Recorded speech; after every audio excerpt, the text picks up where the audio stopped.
దైవాత్మ స్వరము నేను ఆదరించే ఆదరణ స్వరము నేను ధైర్యపరచే దైవాత్మ స్వరము నేను లేవనెత్తే రక్షకుని స్వరము నేను ఓదార్చే పరిశుద్ధాత్మ స్వరము ఆదరణ నీ కొరకే దైవాదరణ నీ కొరకే. దేవుని ప్రియమైన బిడ్డారా, ప్రభువైన యేసుక్రీస్తు వారి నామములో మీ అందరికీ నా హృదయపూర్వకమైన వందనాలు చెల్లిస్తున్నాను. ఈరోజు నీతిమంతులను గురించి కొద్ది విషయాలు మనం దేవుని మాటలు ధ్యానం చేయబోతున్నాం. చిన్న ప్రార్థన చేసుకుని దేవుని ఆత్మ సహాయంతో ఈ వాక్యాన్ని మనం ఆలకిద్దాం. ప్రేమగల తండ్రి, పరిశుద్ధుడా, ఈ వాక్యాన్ని ఆలకిస్తున్న ప్రతి బిడ్డను ఇప్పుడే మీ స్వాధీనపరుచుకో తండ్రి. వినే చెవి, గ్రహించే హృదయం దయచే నాయన. ఈ మాటలు నీ బిడ్డలకు దీవెనకరంగా, రక్షణకరంగా, ఆశీర్వాదకరంగా మార్చమని యేసుక్రీస్తు వారి నామములో అడుగుచున్నాను తండ్రి, ఆమేన్. దేని బిడ్డలారా, ఈరోజు నీతిమంతులను గురించి మరికొద్ది విషయాలు మనం ధ్యానం చేయబోతున్నాం. గతించిన భాగంలో నీతిమంతులుగా ఎలాగ మారగలం, దేవుడు మనలను నీతిమంతులుగా ఎలా చేస్తున్నాడు, నీతిమంతులుగా ఎలాగ మారగలం, దేవుడు మనల్ని ఏ విధంగా నీతిమంతులుగా చేస్తున్నాడు అనే విషయాలు ధ్యానం చేశాం. ఈ యొక్క భాగంలో నీతిమంతులను ఏ విధంగా మనం గుర్తించాలి, ఒకవేళ మనం నీతిమంతులుగా చేయబడితే దేవుని చేత నీతిమంతులలో ఉండే లక్షణాలు ఏంటి అనే విషయాలు మనం ధ్యానం చేయబోతున్నాం. ఎందుకంటే ఈ లక్షణాలు కానీ మనం తెలుసుకోకపోతే మనము కొన్నిసార్లు అనేక వేరే వేరే లక్షణాలు కలిగి ఉండి మనల్ని మనం నీతిమంతులుగా అనుకొని భ్రమపడుతూ ఉంటాం, చాలాసార్లు మోసపోతూ ఉంటాం. కనుక నీతి మనల్ని దేవుని రాజ్యం చేర్చేది. నీతిమంతులే పరలోక రాజ్యానికి అర్హులు, వారసులు. మరి నీతిమంతులైన దేవుణ్ణి వెంబడిస్తున్న మనం కూడా నీతిమంతులుగా జీవిస్తేనే మనం దేవుని ఎరిగిన వారం. కనుక ఈ వాక్యాన్ని మనం కొంచెం శ్రద్ధతో ధ్యానం చేద్దాం. దేని బిడ్డలారా, నీతిమంతుల లక్షణాలు కానీ మనం చూసినట్లయితే కీర్తన గ్రంథం 52వ అధ్యాయం 6వ వచనంలో భయభక్తులు కలిగి ఉంటారని బైబిల్ చెప్తుంది. నీతిమంతులు భయభక్తులు కలిగి ఉంటారు. దేని బిడ్డారా, భక్తి లేనివాడు నీతిమంతుడు ఎప్పటికీ కాలేడు. అయితే ఈ లోకంలో ఎన్నో రకాల భక్తులు ఉన్నాయి, ఎన్నో రకాల భక్తులు ఉన్నాయి. కానీ అన్ని రకాల భక్తులు దేని బిడ్డారా నిన్ను నీతిమంతులుగా చేయలేరు. అన్ని రకాల భక్తి నిన్ను నీతిమంతురాలుగా చేయలేదు. నీతిమంతుడైన దేవుడు ఒక్కడే నిన్ను నీతిమంతుడిగా చేయగలడు. కనుక దేని బిడ్డారా, ఒకవేళ దేవుని నీతిలో నువ్వు ఉన్నట్లయితే తప్పనిసరిగా దేవుని అందరి భయభక్తులు ఉంటాయి.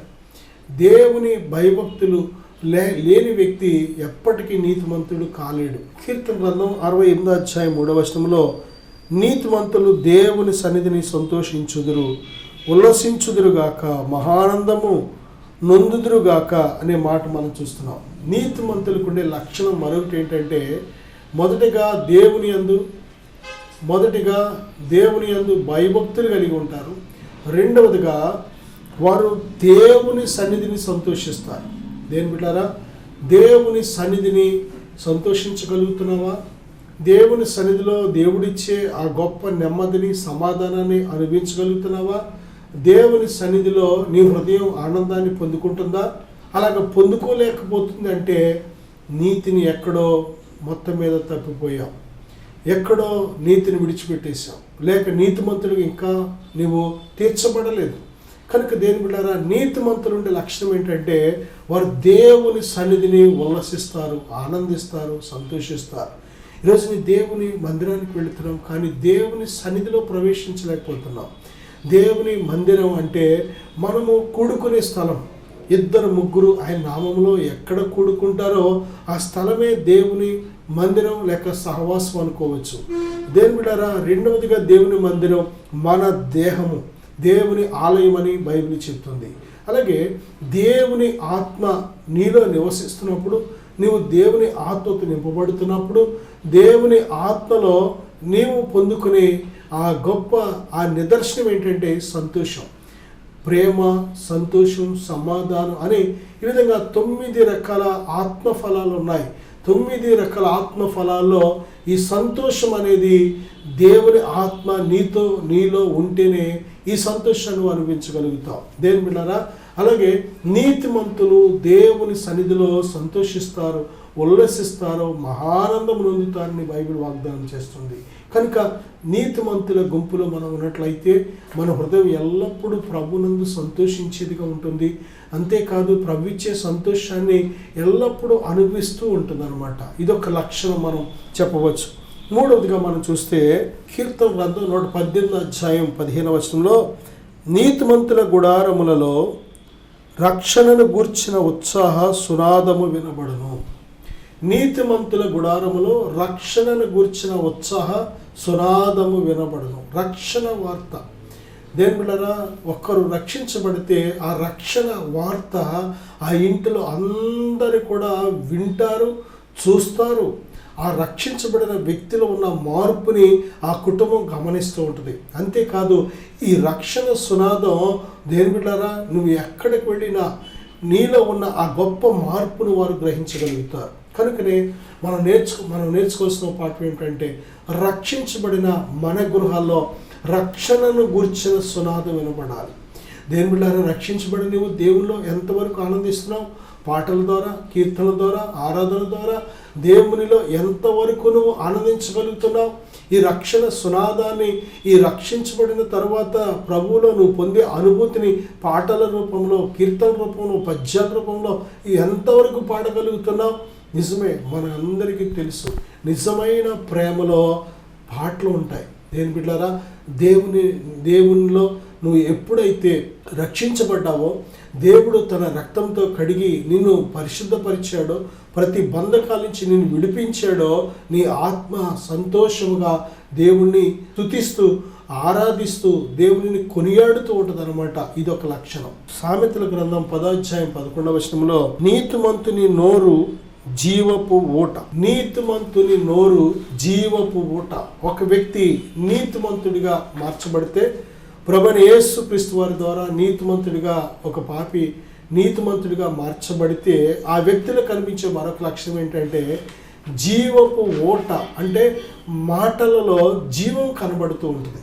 మనం మాట్లాడే మాటలు 2 వర్గాలకు సంబంధించిన మాటలు వస్తూ ఉంటాయి. ఒకటి జీవం కలిగిన మాటలు, 2 మరణం కలిగించే మాటలు.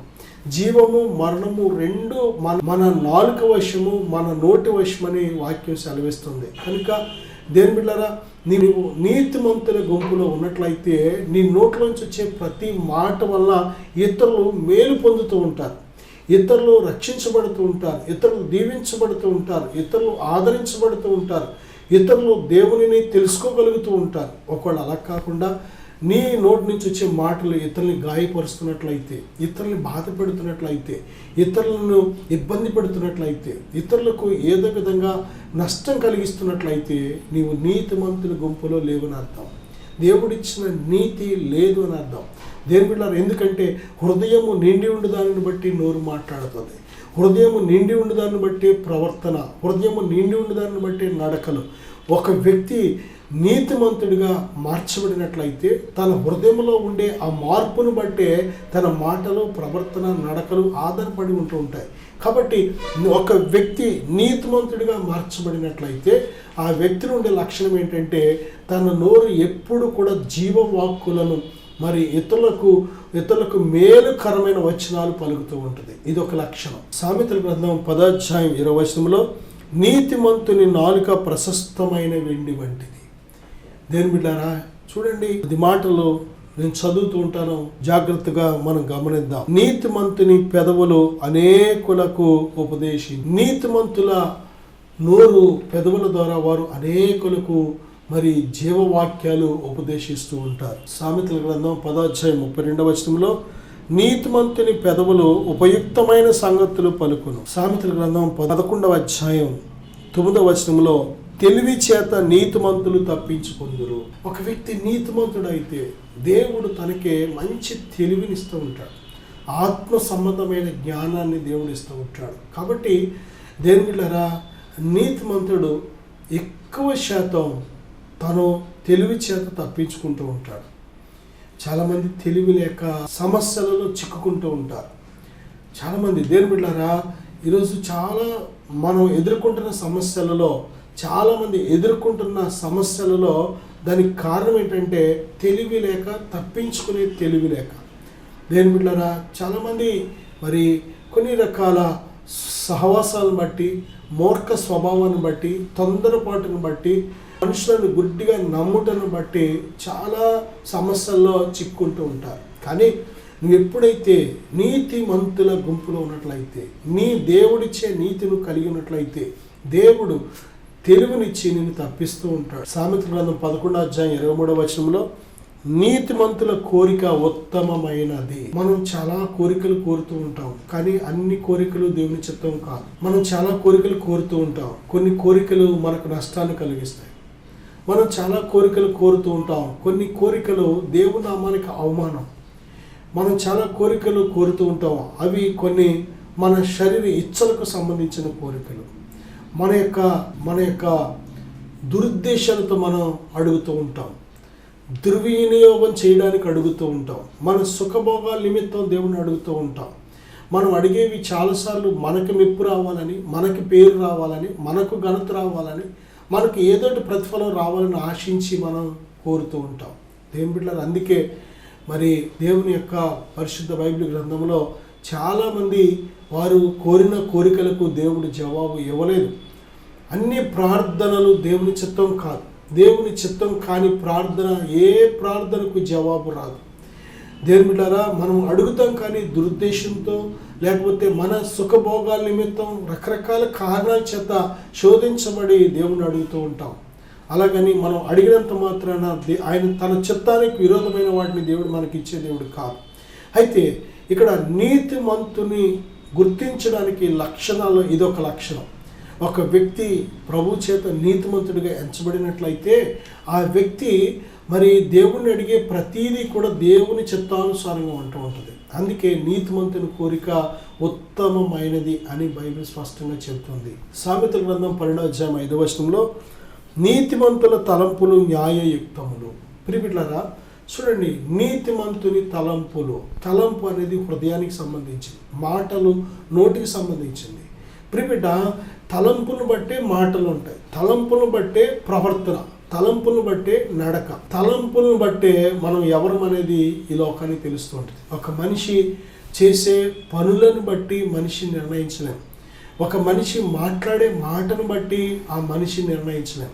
ఒక మనిషి తలచే తలంపులను బట్టి నిర్ణయించవచ్చు. అందుకే దేవుని దృష్టిలో దేవుని బిడ్డలారా, ఎవరు నీతిమంతులో ఎవరు నీతిమంతులు కాదో దేవుడు ఒక్కడే హృదయాన్ని అంతరంగాన్ని పరిశీలించే దేవుడు మాత్రమే నిర్ణయించగలడు. అందుకే నోవహు కాలంలో ఈ తరంలో నీ ఒక్కడవే నీతిమంతుడు అయి ఉండట చూచితిని అని ఎలాగ చెప్తున్నాడు అంటే, మాటలను బట్టి కాదు. ఆ తరములో ఆ సమయంలో భూమి మీద ఎంతోమంది కోట్ల మంది జనం ఉన్నారు.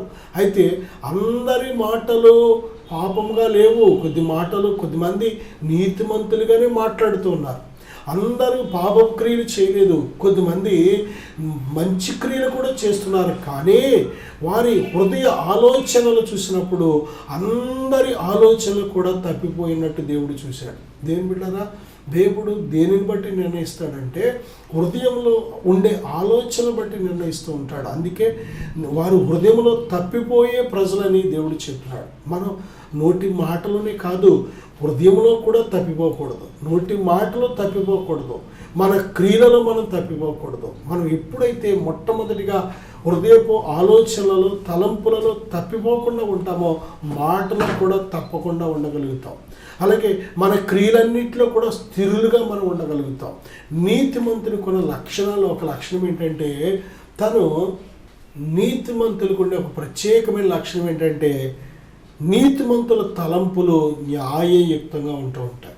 యోబుని గురించి మనం చదువుకుంటాం. యోబు న్యాయవంతుడు.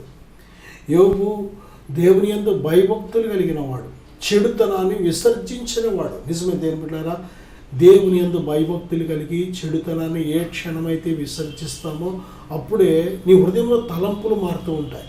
ప్రభుని యేసుక్రీస్తు వారి రక్తం చేత నీ హృదయం ఎప్పుడైతే కడగబడుతుందో, నీ హృదయం పరిశుద్ధపరచబడి నూతనపరచబడి మార్పు నుండి ఒక చంటి బిడ్డ వలె హృదయం మారుతూ ఉంటుంది. కనుకనే దేని బిడ్డారా, మనము మార్పు నుండి బిడ్డల వంటి వారు అయితేనే కానీ అనే మాట వయసుకు సంబంధించింది కాదు, శరీరానికి సంబంధించింది కాదు, కానీ హృదయంలో ఆలోచనలకు సంబంధించింది.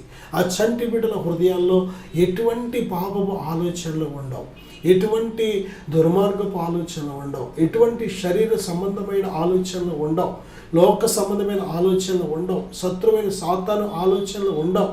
కాబట్టి అటువంటి చంటి బిడ్డల వలె వారి హృదయాలు ఏ విధంగా ఉంటాయో మన హృదయాలు కూడా ఆ విధంగా ఉండాలనే ఉద్దేశంతో దేవుడు అక్కడ మన కోసం చెబుతున్నారు. దేని బిడ్డారా, నీతిమంతులకు ఉండే లక్షణాల్లో ఇదొక లక్షణం. వారి హృదయపు ఆలోచనలన్నీ కూడా న్యాయంగా ఉంటూ ఉంటాయి ఒక వ్యక్తి నీతిమంతుడైతే. సామెతల గ్రంథం 12వ అధ్యాయం 10వ వచనం మనం చూసినట్లయితే, నీతిమంతుడు తన పశువుల ప్రాణమును దయతో చూచును. ఇక్కడ పశువులే కాదు దేని బిడ్డారా, చాలాసార్లు మనం నేర్చుకోవాల్సిన పాఠం ఏంటంటే, మన ఇళ్లలో పెద్దలు ఉంటారు, తల్లిదండ్రులు ఉంటారు, లేక అత్తమామలు ఉంటారు, లేక పెద్ద వయసు ఉన్నవారు ఎవరో ఒకరు ఉంటూ ఉంటారు. అటువంటి వారిని కూడా దయతో చూడాలి. నిజమే దేని బిడ్డారా, పశువులను క్రూరంగా చంపడం అనేది ఇది వేరే టాపిక్.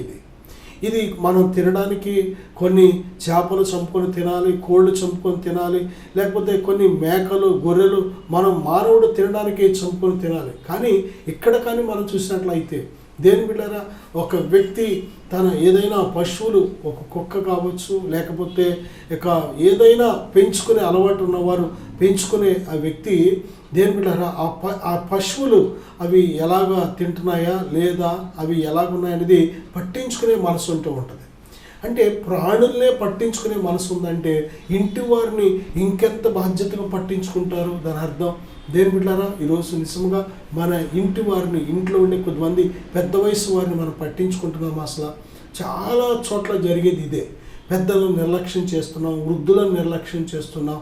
నిజమే, మనం దయగలిగిన మనసు అనేది ఎక్కడ చూసినా కుదువైపోతుంది.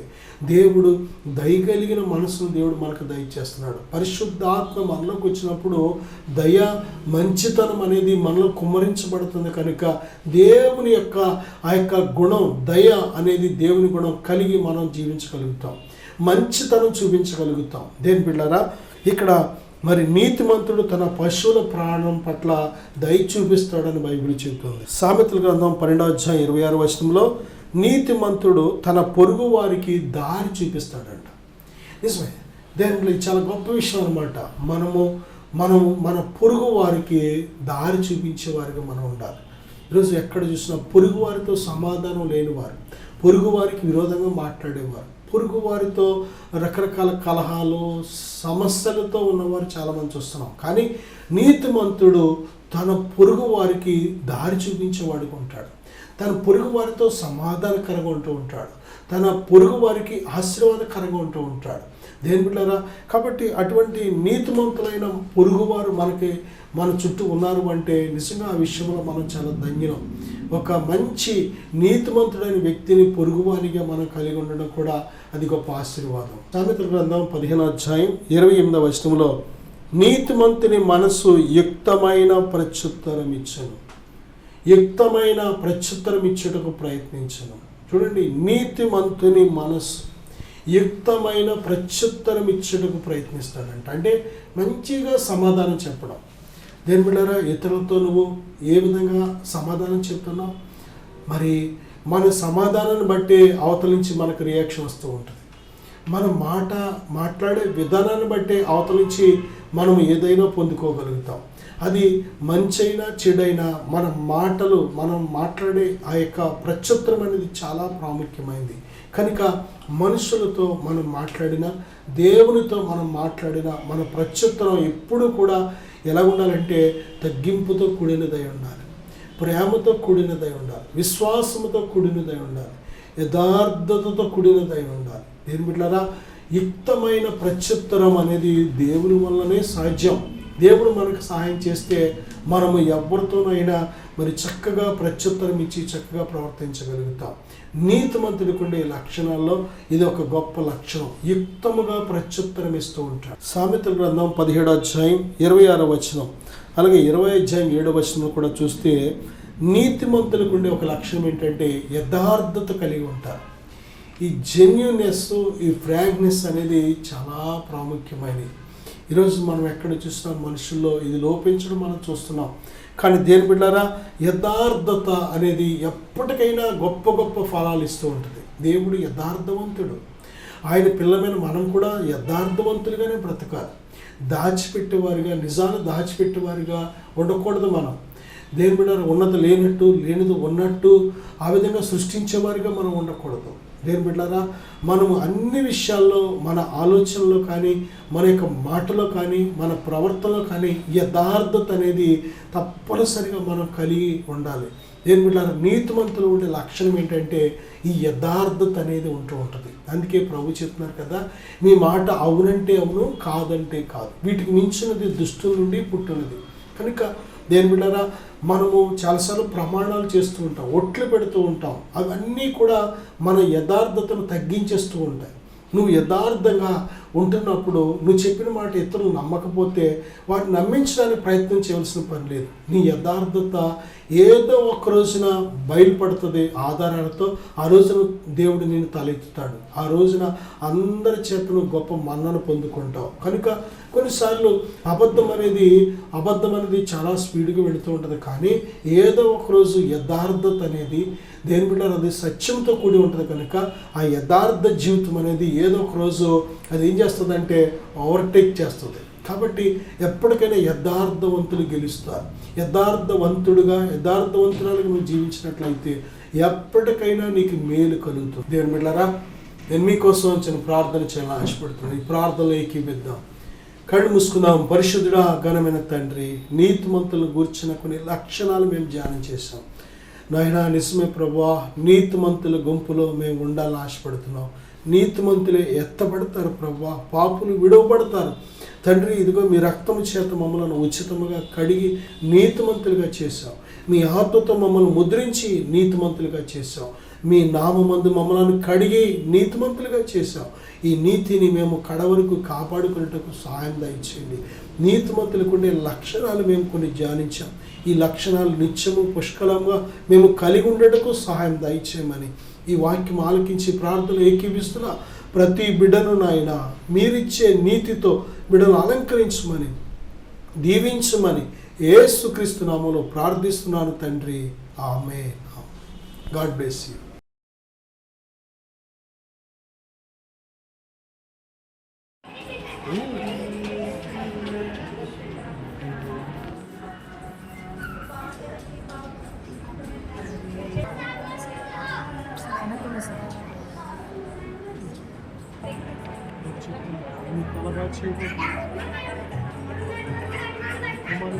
తలగా వాడుకోబోతుంది.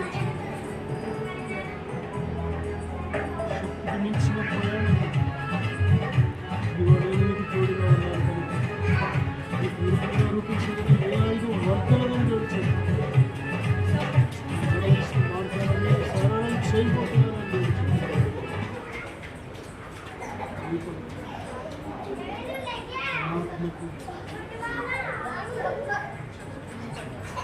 ఆత్మను నీకు తోడుగా ఉంచి ఉన్నాను. ఆత్మ నీలో ఉంచి ఉన్నాను. గడిచి నేను నీకు తండ్రిలో ఉన్నాను. గడిచి దేవునామానికి వందనాలు, సేవకులకు నా వందనాలు. నా పేరు వినయ్ కుమార్, మాది పెద్దతాడేపల్లి గ్రామము. నేను కూడా దేవుడు నమ్ముకొని దేవుడి మందిరానికి అయితే వెళ్ళేవాడిని, కానీ నా ఆత్మీయ జీవితం అంత ఫలవంతంగా లేదు. అనేకమైన బంధకాలతో నా ఆత్మీయ జీవితము ఉంటూ ఉండేది. అలాగే ఒకరోజు సేవకులు ఎనైటింగ్ వాటర్ ద్వారా ప్రార్థన చేస్తున్నారని నేను విన్నాను. ఆ ప్రార్థన చేయించుకున్న వారి జీవితంలో ఎన్నో గొప్ప కార్యాలు దేవుడు చేశారు. చాలామంది విడుదల లేని వారు విడుదల పొందుకున్నారు, స్వస్థత లేని వారు స్వస్థత పొందుకున్నారు. ఎప్పుడైతే ఆ సాక్ష్యాన్ని నేను విన్నానో నా జీవితంలో కూడా దేవునిలో బలంగా సాగాలని, దేవునిలో నడవడానికి, నేను కూడా దేవునిలో స్థిరముగా ఉండాలని చెప్పి ఒకరోజు సేవకుల యొద్దకు వెళ్ళి ప్రార్థన చేయించుకున్నాను. ఎప్పుడైతే సేవకుల ద్వారా ప్రార్థన చేస్తున్నప్పుడే దేవుడు నన్ను బలంగా తాకారు. వెంటనే నా హృదయం నుంచి ఏదో ఒక తెలియని బంధకం, ఏదో ఒక చీకటి నా నుంచి బయటికి వెళ్ళిపోవడం నేను గ్రహించాను. ఎప్పుడైతే అలా చీకటి బంధకం నా నుంచి వెళ్ళిపోయిందో నా హృదయం చాలా తేలికైంది. దేవుడు తన బలమైన ఆత్మతో నన్ను నింపి నన్ను స్థిరపరిచి తన ఆత్మతో నన్ను ముద్రించారు. ఆ రోజు నుంచి ఈ రోజు వరకు కూడా నా జీవితంలో దేవుడు ఎన్నో గొప్ప కార్యాలు చేశారు. అప్పటి నుంచి నా ఆత్మీయ జీవితంలో బలమైన ఆత్మీయ జీవితంలో నేను కొనసాగించగలుగుతున్నాను. దానికి కారణం ఆ రోజు సేవకుల ద్వారా నేను ప్రార్థన చేయించుకున్నప్పుడు దేవుడు సేవకుల్లో ఉండి సేవకుల ద్వారా తన ఆత్మతో నన్ను నింపి ఈరోజు ఇలా గొప్పగా ఉన్నతమైన స్థానంలో ఆత్మీయ స్థితిలో దేవుడు నన్ను నిలబెట్టారు. దేవుడు నా జీవితంలో చేసిన ఈ కార్యమును బట్టి దేవునికే సమస్త మహిమ, ఘనత, ప్రభావములు యుగయుగములు చెల్లునుగాక. సేవకులు కూడా నా ప్రత్యేకమైన వందనాలు. Thank you. Praise the lord.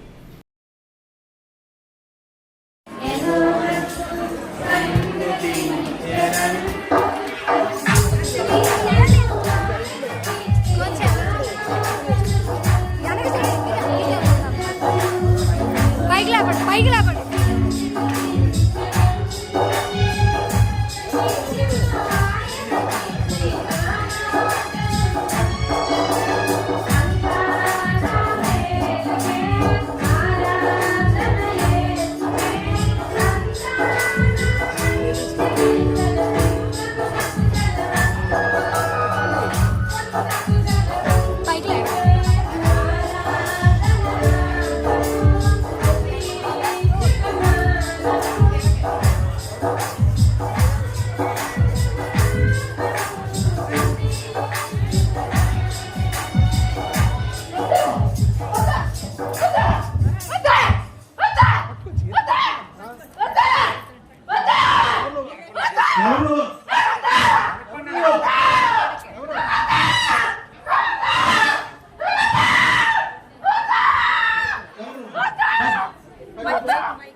Mighty name of Jesus Christ. You are free. దేవుని నిర్దేశించండి. చెప్పకూడదు.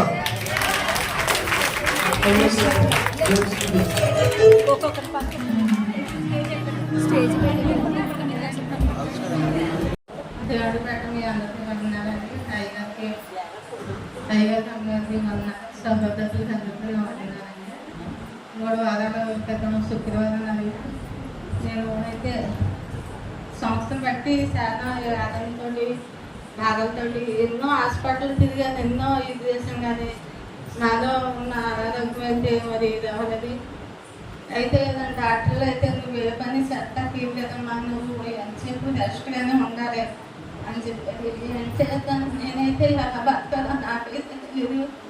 నేను దిక్కు లేదాన్ని, నువ్వే దిక్కు నాకు ఇంకెవరైతే అనేసి నేను దేవుడు ప్రార్థించి 3 వారాల క్రితం నుండి శుక్రవారం వచ్చాను. వచ్చిన తర్వాత దైవంలో నాకు ప్రార్థన చేసి తైలం కోసమే తెలుసండి. తర్వాత ఏమైందో నాకు తెలియదు అసలు. కోసిన తర్వాత నాకైతే దేవుడు స్వచ్ఛారు. ఇప్పుడు మట్టుగా నాకు చాలా బాగుందండి, ఆరోగ్యం చాలా బాగుంది. కానీ కొద్దిగా నాకు నేర్చుకోం దడగా ఉంటుంది. అది కూడా తగ్గేలాగా అందరూ మీ అనేది నా ప్రార్థనలో పెట్టమని అడుగుతున్నాను. ఈ చిన్న సాక్షి దేవుడి